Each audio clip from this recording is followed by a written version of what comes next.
Bienvenue sur la chaîne ATD Avignon, Église Réal Panier. Nous souhaitons que ce message t'encourage. Très bonne écoute. Que Dieu soit béni. Voilà. Merci Rémi pour ce. Merci à toute l'équipe, merci au Seigneur pour ces chants. Je voudrais vous inviter à ouvrir la Bible avec moi et on reprendra peut-être un cœur à la fin. Les annonces, les actualités, on les fera à la suite du message. J'aimerais vous inviter avec moi on vient de chanter, il trace un chemin.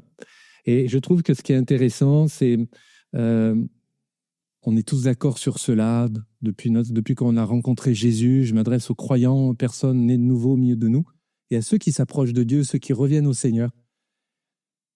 Ça, c'est la vie à l'Église, mais dans la vraie vie, dans la vie de nos quotidiens, c'est pas toujours le cas, de pouvoir bien discerner, de bien trouver le bon chemin. Et j'aimerais ce matin réfléchir avec vous quelques instants sur le fait que avec Dieu, choisir avec Dieu dans un monde d'indécision, de faire des choix, et si possible, les bons choix, et de voir en quelques instants sur ce que nous dit l'Écriture sur cette thématique.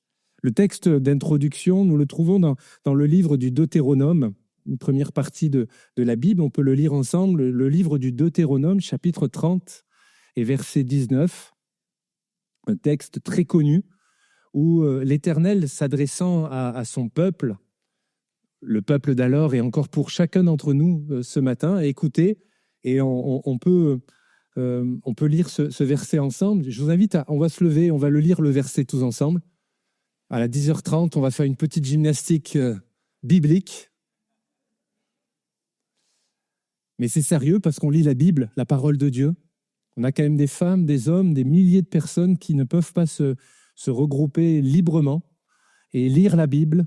Nous, on a tellement de versions, et eux, ils aimeraient déjà avoir une seule version. Alors, ce n'est pas pour se culpabiliser, c'est juste pour dire la grâce que Dieu nous donne à chacun d'entre nous. On lit ensemble ce verset. « J'en prends aujourd'hui à témoin contre vous, le ciel et la terre. J'ai mis devant toi la vie et la mort, la bénédiction et la malédiction. Et l'Éternel dit, choisis la vie, afin que tu vives, toi et ta descendance. Choisis la vie afin que tu vives, toi et ta descendance. » Seigneur, je veux choisir la vie encore ce matin. Vous pouvez vous asseoir, mes bien-aimés. Nous vivons dans une société, dans un contexte, je pense, il y a un trop plein de choix. Il y a tellement de possibilités dans nos vies. Possibilités de voyage, de loisirs, possibilités d'études, de formation. Même après, à l'âge adulte, on peut continuer de se former, continuer de choisir. Même dans le milieu évangélique, il y a quantité d'églises. Là, vous dites, où est-ce qu'il va aller ? Je pose un constat, je rappelle un constat de carrière, de relations, d'opinions, de différentes pratiques spirituelles dans notre société, de tout et voire même de n'importe quoi. Beaucoup d'informations, beaucoup de désinformations, beaucoup de choses qui sont plus tout à fait vraies, plus tout à fait fausses, c'est pas évident. Beaucoup de confusion. Beaucoup de chrétiens aiment Dieu, je le crois sincèrement, comme vous et moi, je l'espère, je le crois, mais parfois, malheureusement, restent bloqués, sont indécis, parfois sont paralysés, tétanisés, parce que je pense par la peur de mal faire, de faire mal. Parce que peut-être dans le passé, on a pris des choix et on se dit là, je me suis loupé. L'indécision n'est pas neutre. Ne pas choisir, j'aimerais vous dire, c'est un sujet philosophique, est-ce qu'il y a il nous a fait voir par rapport aux générations, est-ce qu'il y a des gens qui passent le bac cette année ? Waouh, j'ai des jeunes en face de moi ce matin. Bon, vous me direz, c'est normal, ils sont de l'autre côté dans les autres salles, c'est logique. Mais pour ceux qui vous rappelaient, quand vous avez passé le bac, il y avait une matière qu'on apprend qu'en terminale, c'est la philosophie. Vous êtes d'accord avec moi ? Vous vous rappelez, c'est merveilleux cours. Ces merveilleux cours, on a appris des mots, et en fait, à la fin du cursus, on nous apprend à réfléchir. Très bref. Je crois que ne pas choisir, écoutez, ne pas choisir, c'est déjà choisir. Ah, j'ai travaillé quand même. Hein ? Non, mais très sérieusement, ne pas choisir, se dire, je ne sais pas. Alors, on l'enrobe J'attends la volonté de Dieu. Rappelez-vous la série de messages, les Dieu m'a dit. Mais on l'enrobe. Mais quelque part, plus que quelque part, c'est cela. La problématique pour nous, pour cette réflexion, c'est pourquoi tant de chrétiens, de femmes et des hommes qui aiment Jésus ont du mal à choisir aujourd'hui. Pourtant, on a la Bible, on a la parole de Dieu, on a le Saint-Esprit en nous, il y a la communion fraternelle, il y a les dons spirituels, il y a la vie d'église, il y a des femmes et des hommes de grands conseils au milieu de nous. Et pourtant, on est en galère. Et pourtant, c'est pas évident de pouvoir choisir. Alors, je pense que cette première pensée, l'indécision est un mal qui est un mal spirituel, contemporain. La Bible en parle. La Bible est très claire sur le danger d'un cœur divisé. Je le cite pour nous, 1 Roi, chapitre 18, verset 21. Il y a le contexte du texte, mais je prends juste ce verset. Il est écrit dans ce verset, « Jusqu'à quand clocherez-vous des deux côtés, des deux pieds? Si l'Éternel est Dieu, allez après lui. » Ce cœur partagé. Un chrétien indécis, je crois, ressemble à quelqu'un qui met un pied chacune sur des deux barques. Ou alors comme, je ne sais pas, à l'époque, comme moi plus jeune, vous avez pu aller voir, vous êtes allé au cirque. Et vous voyez des acrobates, c'est fort ce qu'ils font, et être sur les deux vélos, debout, un pied sur chaque selle. Déjà être debout sur son vélo, mais un pied sur chaque selle. Et tant que ça va aller en ligne droite, ça va être à peu près. Mais à un moment donné, surtout que au cirque, c'est un cercle, la ligne droite, elle ne dure pas longtemps. Alors, certes, ils vont pouvoir jouer sur les angles, mais tôt ou tard, les vélos risquent de s'écarter. Et là, il va falloir faire travailler les adducteurs. C'est peut-être un peu l'image. Vous la prenez pas. Tant que les barques sont proches, tant que les vélos sont proches, vous l'avez compris, ça tient. Plus ou moins.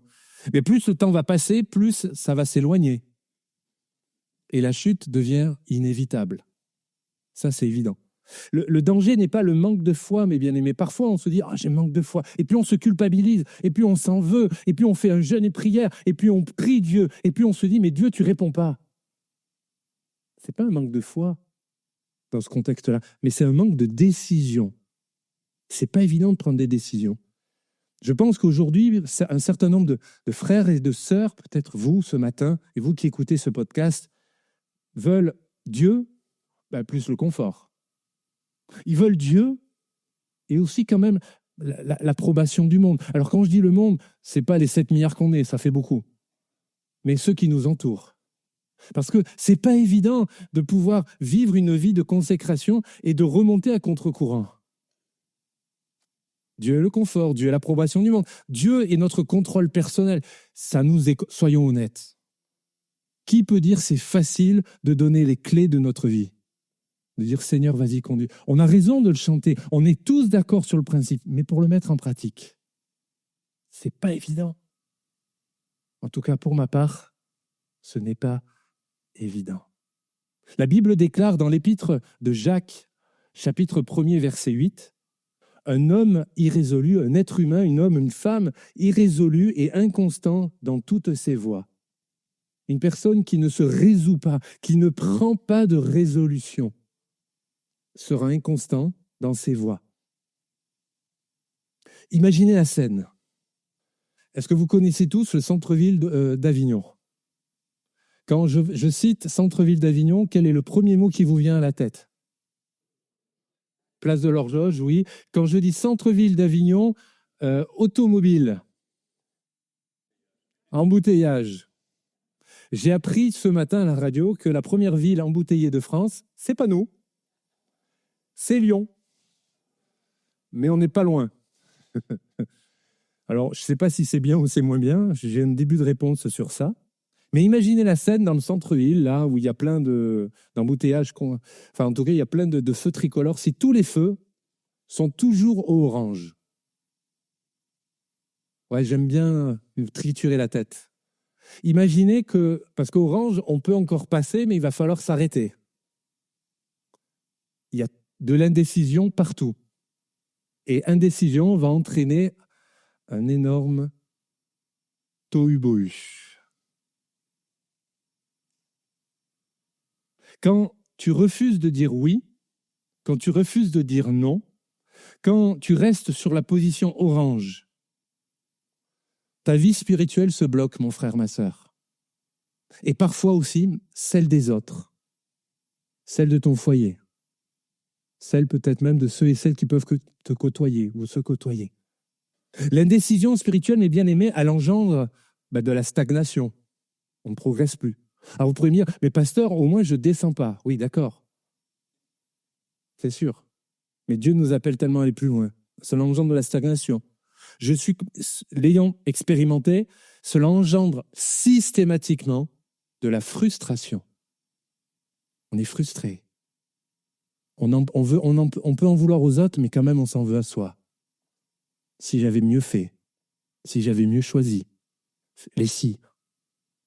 2 petites lettres, un petit mot, et avec tellement de conséquences. Stagnation, frustration, une certaine forme de culpabilité. Et aussi, une conséquence pratique à tout ça, malheureusement, la perte de la paix. Nous qui sommes appelés à être des hommes et des femmes de paix, de recevoir la paix, de vivre la paix de Christ, de recevoir la paix, la Bible déclare celle qui surpasse toute autre paix, mais on se dit, mais Seigneur, mais même pasteur dit, mais celle qui surpasse toute autre paix, mais moi déjà j'aimerais juste avoir la paix. Même la paix bas de gamme, mais déjà la paix dans mon cœur.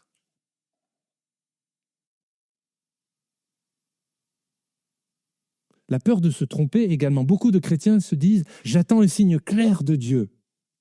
Alors on sait tous, on n'aura pas forcément le doigt qui va descendre là, il va nous montrer, mais inconsciemment on a des synonymes, on cherche des synonymes. Mais souvent derrière cette attente, mes bien-aimés dans le Seigneur, se cache la peur de l'échec. De dire, on ne peut pas accuser Dieu de nous répondre parce qu'on sait que Dieu existe, que Dieu répond, donc on va trouver des petites sorties, on va faire des petites déviances. La peur du regard des autres. La peur de perdre quelque chose. La peur engendre à retarder l'obéissance. Ça, c'est notre contexte actuel, contemporain. Et nous en faisons partie, même si nous sommes des serviteurs et des servantes de Dieu. La Bible nous enseigne que Dieu est un Dieu de choix clair.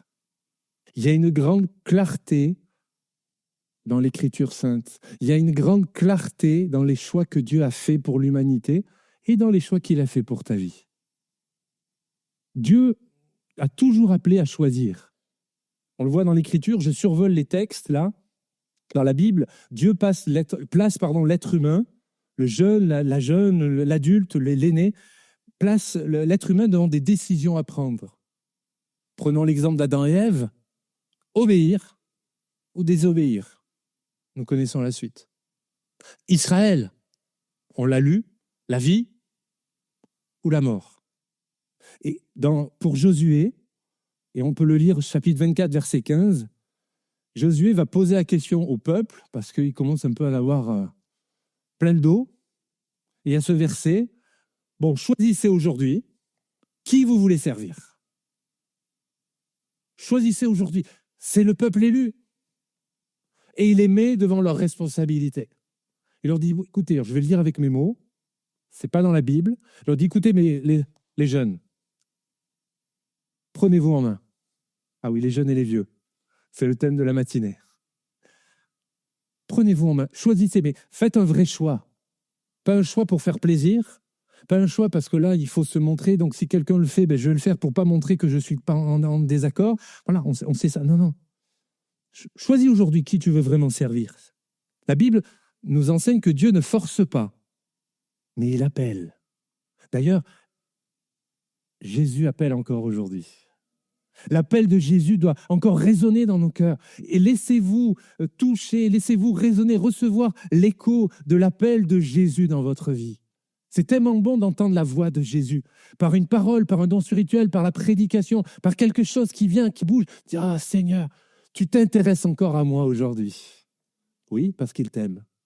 Et il veut pas seulement ton bonheur, mais il veut une relation quotidienne avec chacun d'entre nous pour nous préparer jusqu'au ciel. Dieu a toujours appelé à choisir. Jésus est quelque part, je l'ai nommé ainsi, c'est un appel qui est radical. Jésus ne proposait pas une foi floue. faites d'engagement à moitié, à mi-chemin. Jésus déclare dans Luc chapitre 9, verset 23, « Si quelqu'un veut venir après moi, qu'il renonce à lui-même. » Il ne lui dit pas, si quelqu'un veut me suivre, écoute, viens, regarde si l'église te plaît bien, s'il y a une bonne ambiance, si les gens te plaisent bien, si le service d'accueil il est bien pertinent. On va donner des notes sur TripAdvisor, on dit service d'accueil 4,5 sur 5. Au prédicateur, non, 1,5 sur 20. Alors, ça n'existe pas encore, mais à mon avis, ça va bientôt arriver, ça. D'ailleurs, c'est déjà sur Google. Pour ceux qui peuvent aller voir, vous verrez. Et merci pour ceux qui encouragent le ministère de l'Église. Mais soyons honnêtes, comment pouvons-nous jauger, juger, évaluer cela, alors que c'est une œuvre d'abord spirituelle? Notre phrase de Jésus, je pourrais en citer des quantités. Matthieu chapitre 6, verset 24, il est écrit, et Jésus déclare, « Nul, ça veut dire aucune personne, ne peut servir deux maîtres. » Ça veut dire qu'il faut choisir. Et peut-être certains vous disent, « Mais moi, je n'ai pas de maître. » Ah bon? Et le péché? Ah bon? Et tes passions et les choses les plus ténébreuses qu'il y a dans nos cœurs et dans nos vies? Suivre Jésus-Christ, c'est accepter des choix qui sont parfois inconfortables. Imaginez que les chaises de l'Assemblée soient des chaises très inconfortables, où il y aurait des petits pics. Et pendant toute la réunion, on se dandinerait là. Ça serait compliqué. Certains diraient, je vais changer de chaise, changer de place. On est bien installé, et tant mieux, c'est normal, il faut un confort minimum, c'est pas la question. Mais il y a des choix qui nous paraissent inconfortables sur le moment. Ils nous paraissent inconfortables dans le contexte immédiat, parce qu'on ne voit pas encore plus loin, on va en parler dans quelques instants de ça. Pourquoi le monde moderne paralysé les chrétiens aujourd'hui? Parce que je pense qu'il y a une cacophonie de voix autour de nous, cacophonie de pensées, de choses. Les réseaux sociaux, les influenceurs, les prédicateurs, les pasteurs, toutes les églises, etc. On peut choisir maintenant l'enseignement ou l'enseignant qu'on peut écouter au fur et à mesure dans nos vies. C'est la liberté. Mais on retrouve parfois des enseignements qui peuvent être contradictoires.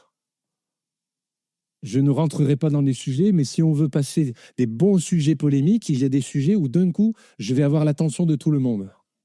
Que dire? Le chrétien et l'argent. Le chrétien et la sexualité. Là, je suis en train de gagner l'attention de tout le monde. Le chrétien ou la chrétienne, la place de la femme dans l'Église. Alors dans l'Église, c'est le sujet consensuel. La place de la femme dans le ministère. Ouh, ça se précise. On se rapproche de l'estrade. Ça devient dangereux.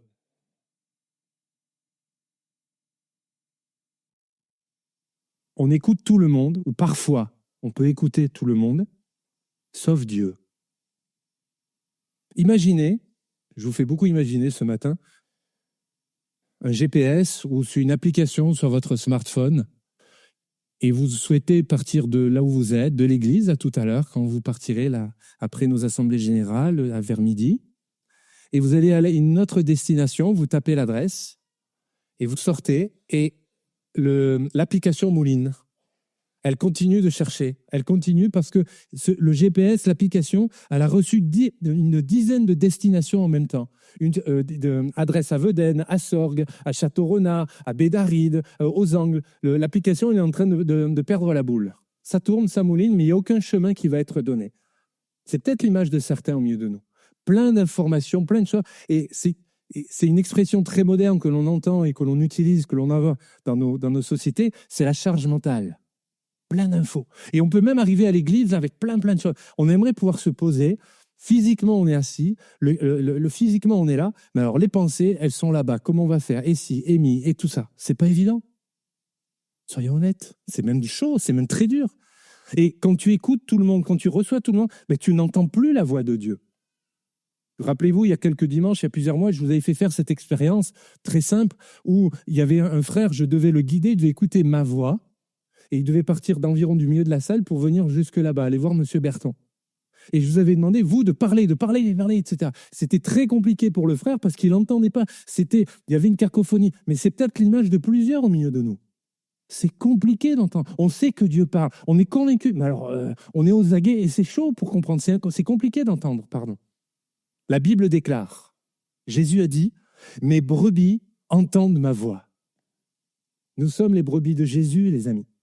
La question n'est pas de qui parle le plus fort, mais qui écoutes-tu vraiment?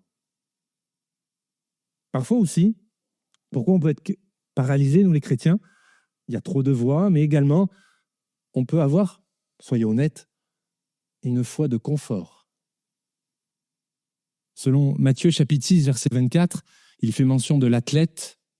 Et je veux juste donner cet exemple.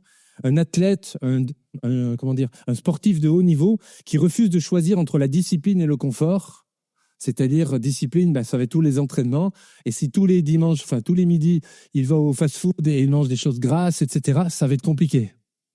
On le sait tous. On le sait tous pour les autres. Mais il y a une vérité spirituelle derrière tout ça, c'est qu'une foi sans renoncement produit peu de fruits. Depuis combien de temps n'as-tu pas renoncé à quelque chose pour Jésus? Je n'ai pas de réponse à te fournir, à chacun. Ça, c'est individuel. C'est personnel. Parfois, on veut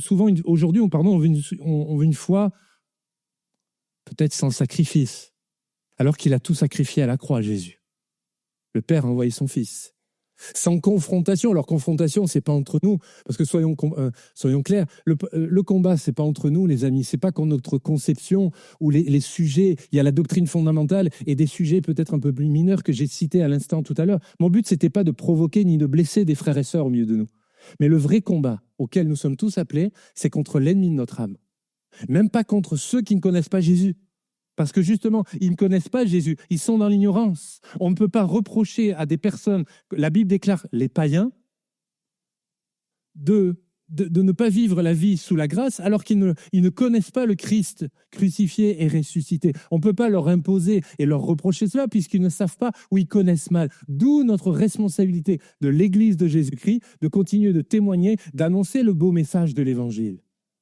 Mais notre ennemi fondamental de l'Église et de chacun d'entre nous, c'est l'ennemi de notre âme. D'où l'importance de veiller. Jésus le dit plusieurs fois, veiller et prier afin de ne pas tomber en tentation. Ça veut dire que c'est possible de tomber en tentation. Ça veut dire que c'est malheureusement possible de glisser. D'où l'importance de prendre soin les uns des autres, d'avoir ces temps de communion. Comment faire le bon choix alors selon Dieu?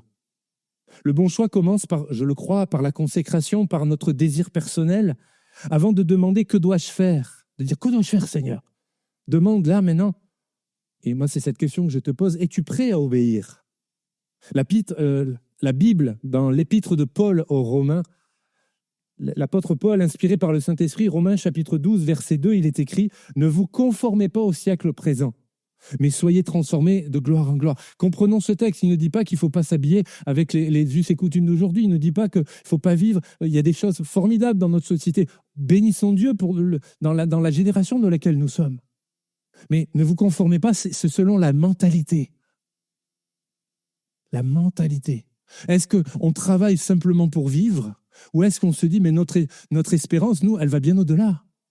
La Bible nous invite à aller jusqu'au ciel, les amis. Et ça va être génial au ciel. C'est extraordinaire. Ne vous conformez pas au siècle présent, mais soyez transformés. Et ça, c'est l'œuvre spirituelle et du Saint-Esprit. Un cœur soumis discerne mieux la volonté de Dieu. Encore ce matin, veux-tu continuer à être soumis à Jésus? Le bon choix commence par la consécration. Le bon choix commence pour être aligné avec la parole de Dieu. Pas 80%, mais se dire, Seigneur, je veux vraiment être aligné sur l'Écriture. D'où l'importance de la connaître, de la lire, de la méditer, de connaître les grandes doctrines, les grandes pensées de l'Écriture. Savez-vous que Dieu ne se contredit jamais? C'est extraordinaire. Dieu ne se contredit jamais. Si, et retenez ça, les amis, si un choix, votre choix, doit vous amener à contredire la parole, si votre choix va nourrir le péché.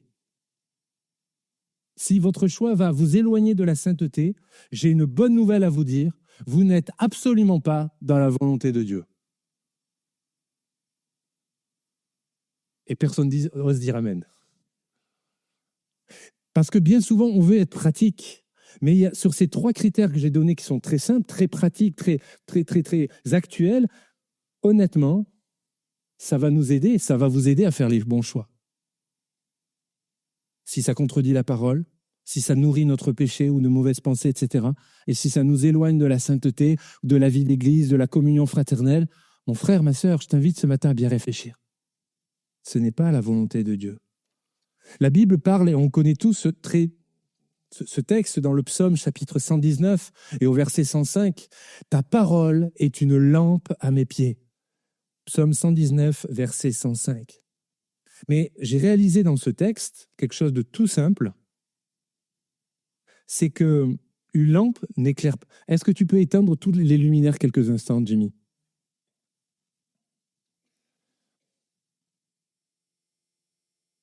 Ouais, merci. Ça ne va pas éclairer beaucoup, je suis d'accord. Mais justement, c'est très bien. Nous, aujourd'hui, quand on lit ce texte, une lampe, inconsciemment, on pense aux lampes. Aux lampes de nos maisons, aux lampes dans notre travail, les lampes de l'église, ces projecteurs. Là, on a même des projecteurs. Mais la lampe d'alors, c'était juste pour éclairer le pas qu'on allait faire. C'était pas 10 mètres en avant. Vous me suivez? Je le fais pour ceux de droite. C'était pour le pas qu'on allait faire. Tu peux rallumer, s'il te plaît. Merci. Quand nous lisons ce texte, ta parole est une lampe à mes pieds, ça veut dire que littéralement, je fais un pas de foi, j'éclaire, mais je ne sais pas encore où je vais y aller. D'où l'importance de dépendre de la parole de Dieu. Il y a une notion de dépendance dans ce verset que bien souvent, bien des fois, on n'a pas forcément touché, senti ou bien forcément précisé. Dieu ne nous demande pas, l'application de cette petite illustration de ces versets bibliques, Dieu ne nous demande pas de tout comprendre. Or, nous, soyons honnêtes, on veut quand même bien tout comprendre. Avant de faire un pas, avant de sortir de la barque, avant de nous engager, avant de nous consacrer, avant de donner notre offrande, avant de nous engager dans le baptême, avant de servir, on veut bien maîtriser parce que c'est quand même important, oui, mais Dieu ne nous demande pas de tout comprendre, mais de faire le prochain pas d'obéissance. Le prochain pas d'obéissance. Le bon choix également demande parfois du courage, les amis. La foi n'est pas l'absence de peur, mais l'obéissance malgré la peur. Moi, des gens qui me disent, moi, j'ai pas peur. J'ai pas peur de la mort, pasteur. J'ai pas peur de la maladie, pasteur. Ben, moi, j'ai peur de souffrir, pasteur.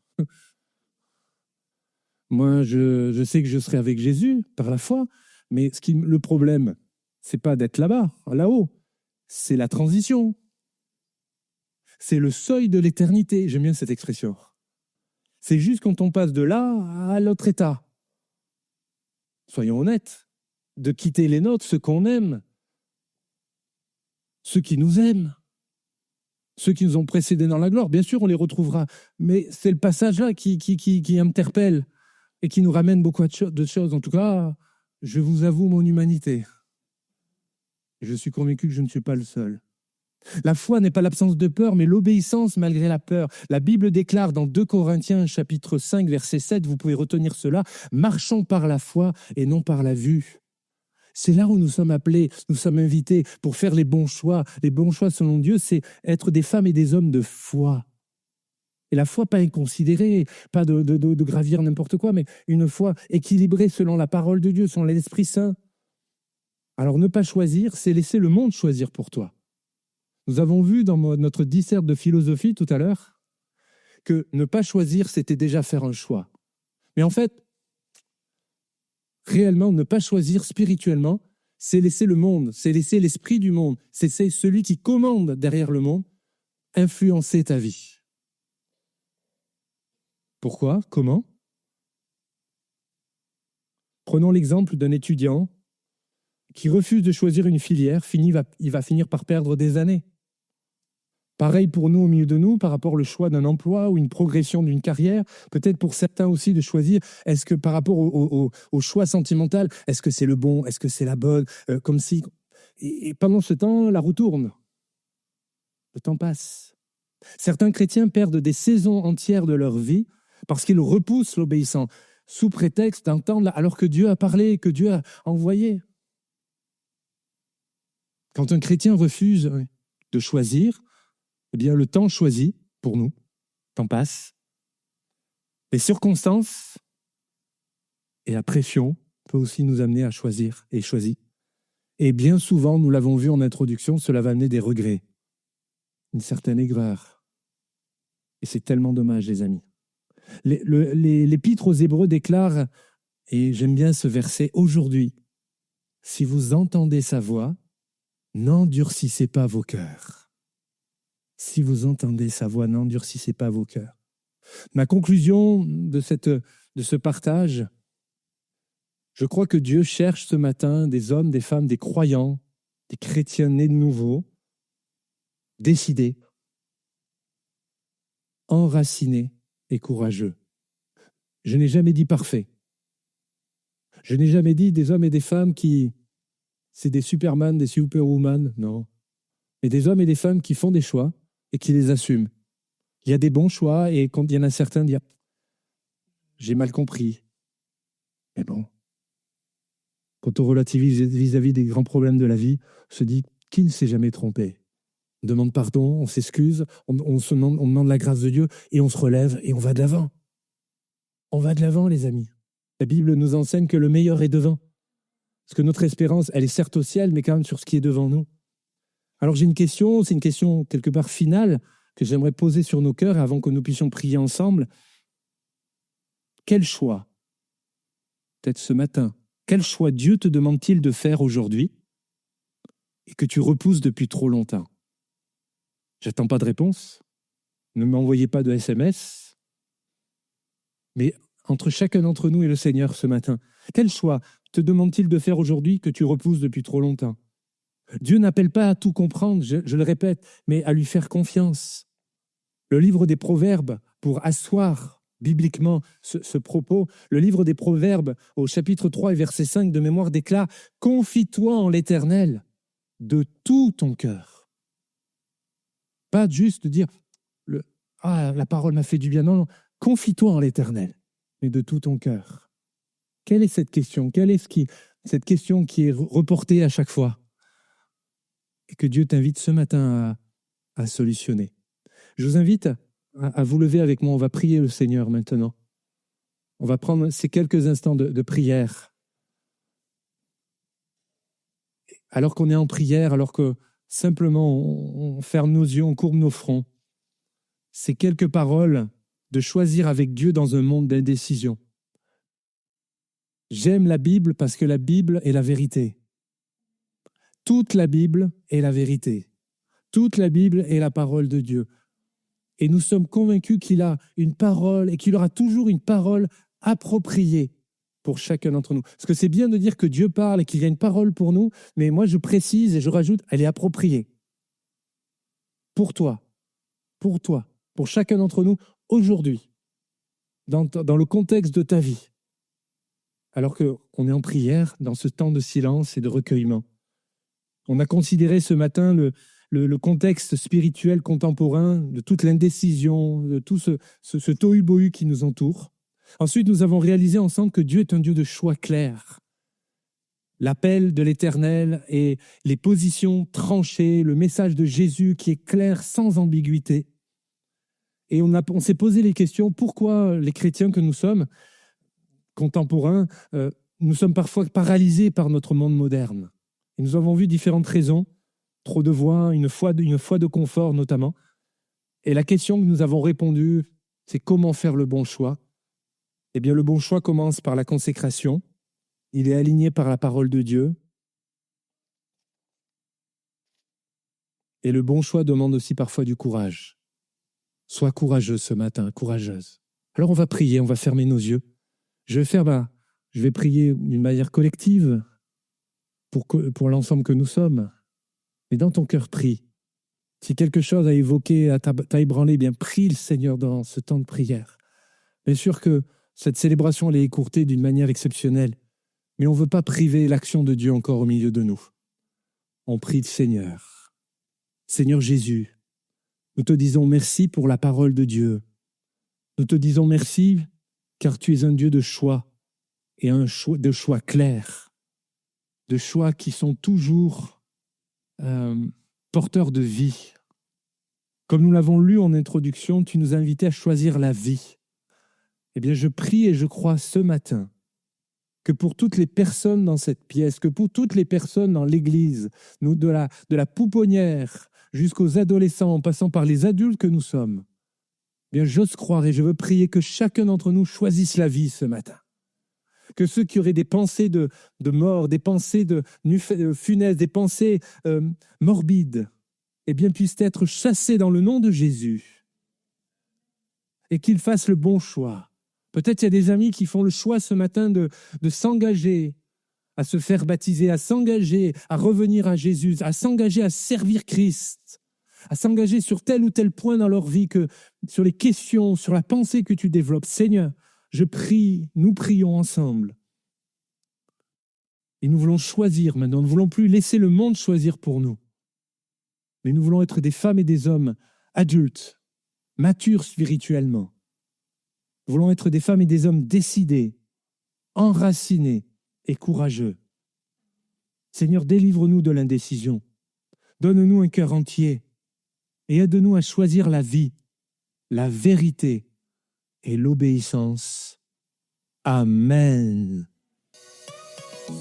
Merci d'avoir écouté ce message. Si tu apprécies ce podcast, alors abonne-toi et partage-le à ton entourage. Que Dieu te bénisse et à très bientôt.